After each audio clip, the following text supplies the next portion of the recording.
Do you ever wonder why you can't go into trance? Or if you're a therapist, how to move a client in or out of a hypnotic trance? I have a solution for you. Today I was ironing my shirt this morning. I'm not sure if I did a good job. Nothing special. I was just getting ready for the day. But I found myself completely absorbed in the task. I was focused on smoothing out the wrinkles, making sure I got the collar just right. I was watching the fabric transform under the heat and pressure, and my attention narrowed down to that small space where the iron met the cloth. The sounds of my house faded away, my thoughts about the day quieted. There was just that moment, that task, and that focus. Then it hit me. This is exactly what the American Psychological Association describes as trance. Their definition is that it's a state of consciousness involving focused attention, reduced peripheral awareness characterized by an enhanced capacity for response to suggestion. Now, in this case, when I was ironing, there were no conscious suggestions happening during my ironing experience. No one was telling me to relax or to let go or to focus on the iron, but there were absolutely internal and subconscious goals present. My unconscious mind wanted the wrinkles gone. I wanted the collar straight. And my consciousness organized itself around those goals.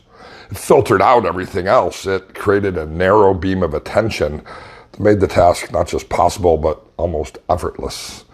This is trance. This is ordinary, everyday, utterly mundane experience, but it is hypnosis.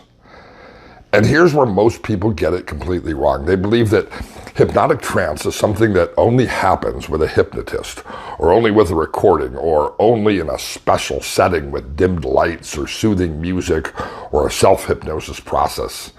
They think that it's something external, something that's done to them, but the reality is this: we all have the capacity to experience hypnosis trance. It's a resourceful state that occurs from within. The hypnotist, whether it's a stage hypnotist, a clinical hypnotherapist, or even a recording, they're merely a facilitator of this natural ability that you already possess. They're not creating the trance. They're simply guiding your attention in a particular direction, helping you to access a state that you enter dozens of times every single day without realizing it. You know what? I want to let you in on something that might completely change how you think about hypnosis and trance and about your own mind. Right now, you are already in trance. Right now. I know you're thinking, but I'm awake, I'm aware, I'm listening, and you're absolutely right. But this is trance. Because trance isn't some mystical, altered state that only happens when someone swings a pocket watch in front of your eyes. Trance is the very fabric of human consciousness. It's how we experience every single moment of our lives. We're in trance 24/7, 365 days a year. Alan Watts had this beautiful way of pointing out that we're not so much living life as we are experiencing a particular flavor of consciousness from moment to moment. We're like water taking the shape of whatever container we pour ourselves into. And just as water doesn't struggle to be water, consciousness doesn't struggle to be consciousness. It simply flows into whatever pattern, whatever trance is available to it. Think about it. When you wake up in the morning, groggy and disoriented, you're moving through your routine on autopilot. That's your morning trance. You're navigating the world with a particular focus, a particular awareness, a particular set of filters about what matters and what doesn't as you brush your teeth and comb your hair. When you sit down at your desk later in the day and you suddenly realize 3 hours have vanished, you're in your study trance, the world fell away, you're completely absorbed in what you were doing. When you're scrolling through your phone and suddenly realize that you've been doing it for 40 minutes and you can't barely remember what you even looked at, that's a digital trance. Your consciousness was somewhere else. It focused on nothing and everything, drifting through an endless stream of information. When anxiety grips you and suddenly every small problem becomes catastrophic, every future moment feels threatening and your heart races at thoughts that haven't even happened yet, that's an anxiety trance. Your mind is focused intensely on danger and worst case scenarios. It's filtered out everything that might suggest safety or possibility. Depression? Depression is perhaps one of the deepest trances of all. It's a state where your attention becomes magnetically drawn to everything that confirms helplessness, where the past feels heavy and immovable and where the future seems to have disappeared entirely. It's a trance of profound absorption in a particular reality tunnel. Every single one of these is trance. We are constantly moving from trance to trance, sometimes in an instant, 24 hours a day, 365 days a year.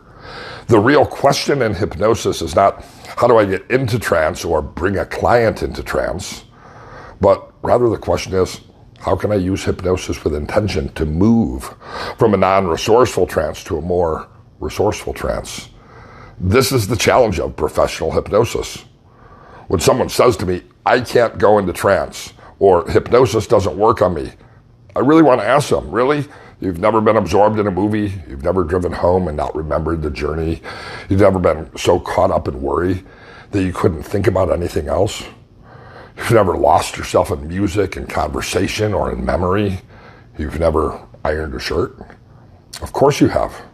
You're a human being. Trance is what human beings do. It's not a bug in our system, it's a feature. It's how our consciousness works. We focus, we absorb, we filter. We create meaning through the lens of whatever state we're in. And here's where it gets really interesting, where we touch on what Alan Watts called the wisdom of insecurity. We spend so much energy trying to control and fix our states of mind, trying to eliminate anxiety, trying to force happiness, trying to be not in trance. But what if that very effort to escape trance is itself just another trance? The trance of resistance, the trance of struggle. The real question, the only question that actually matters, isn't can I go into trance? The question is, which trance am I in? And is it serving me? Is it resourceful? Because here's the beautiful, liberating, absolutely critical truth. You're always in some kind of trance anyway. That means you have a choice. Not about whether to be in trance, you don't get to opt out of consciousness, but about which trance you inhabit. Ancient Taoists understood this perfectly. They talked about Wu Wei, effortless action, going with the flow, not forcing, not straining, not trying to swim upstream against the current reality. When you're in anxiety trance, you're swimming upstream, you're fighting against what is. When you're in a depression trance, you've stopped swimming altogether, you've convinced yourself the river's dried up. And when you're in a resourceful trance, you're like water flowing downhill. You're moving with power and purpose, but without resistance, without struggle. The Tao Te Ching says the soft overcomes the hard, the slow overcomes the fast. Water doesn't fight the rock, it flows around it, it flows over it, it flows through it, and eventually, given time, it shapes the rock itself. This is the way of shifting between trances. Not through force, but through persistent, gentle awareness. Allow yourself to experience hypnosis. You can learn to recognize when you've slipped into anxiety trance. You can notice it, you can acknowledge it, and then gently, deliberately shift your focus. You get to choose. You can ask yourself, what would it be like to be in a curious trance instead? What would I notice if I were in a gratitude trance? How would I move through this situation if I were in a confident trance? This is the Taoist principle at work. The sage doesn't reject the valley in favor of the mountain. They understood that the valley and the mountain are two aspects of the same landscape. You don't reject anxiety trance as bad and grasp at calm trance as good. What you do is you recognize that both are natural flows of consciousness, and you learn to move between them with the same naturalness that seasons change and that day becomes night and that the tide goes in and out. This is why the most effective hypnosis technique is not stopping something, but rather practicing the somatic therapy principle of pendulation, moving back and forth so that you can practice this in the real world. Yin, yang, depression, joy, anxiety, and peace, none of these are permanent. None of these are who you are. They're states you flow through. They're patterns of consciousness. They're temporary dwellings. The Taoists call this understanding the watercourse way. Being like water, which adapts to every situation but never loses its essential nature. This is what hypnosis actually is. It's not about making you do something you don't want to do. It's not about control. It's not about learning to navigate your own states of consciousness with intention and skill. It's about recognizing that your mind is already powerful. It's already capable of deep focus or transformation, and learning to steer that power towards where you actually want to go. Trying to force yourself out of one trance and into another is the same kind of impossible gymnastics. You can't muscle your way into peace. You can't think your way out of overthinking, but you can notice. You can observe. You can allow yourself to become curious about the dance of consciousness. And in that curiosity, something shifts. When someone who's been stuck in depression trance for months or years suddenly has a moment where they notice something beautiful, where they laugh at something genuinely funny, where they feel a flicker of possibility, it's not a miracle, that's a shift in trance. Their consciousness moved even briefly to a different state, and suddenly a different world became available to them. The hypnotist isn't creating something new. The hypnotist is a guide, helping you to recognize the trances you're already in and showing you pathways to more resourceful ones, or the stage hypnotist who's moving you from mundane life to fun. The hypnotist is saying, hey, you know that thing you do when you get completely absorbed in a good book? That thing that happened when you were ironing your shirt? What if you could do that same thing but point it towards healing, or point it towards confidence, or point it towards peace? The hypnotist is like a skilled acupuncturist of consciousness. They're not adding anything foreign to your system. What they're doing is simply helping you restore a resourceful, natural flow to your life energy, your awareness, by removing blockages that kept you stuck in one particular trance state. They're helping you remember that you are not a stagnant pool, but a flowing stream. So if you've been struggling to go into trance, I invite you to let go of that struggle entirely. You're already there. You've always been there. Stop trying to bite your own teeth, as Alan Watts said. Stop trying to watch the watcher.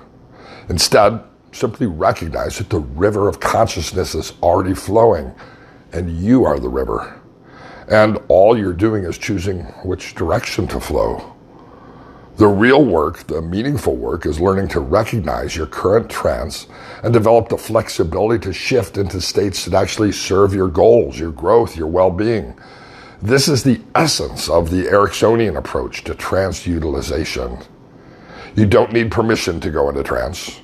You need permission to realize that you're already there, and that you have more power than you ever imagined to choose which trance you inhabit.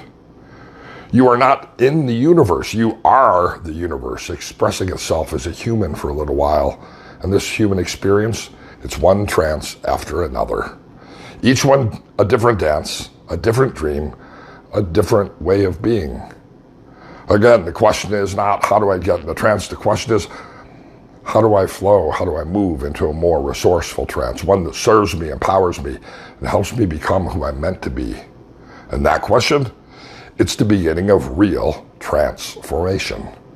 The answer, it's simple. Stop trying to go into trance and embrace the trance that is already within. Decide if it's beneficial to keep it or to allow yourself to shift into a different trance. That is all there is to experiencing hypnosis.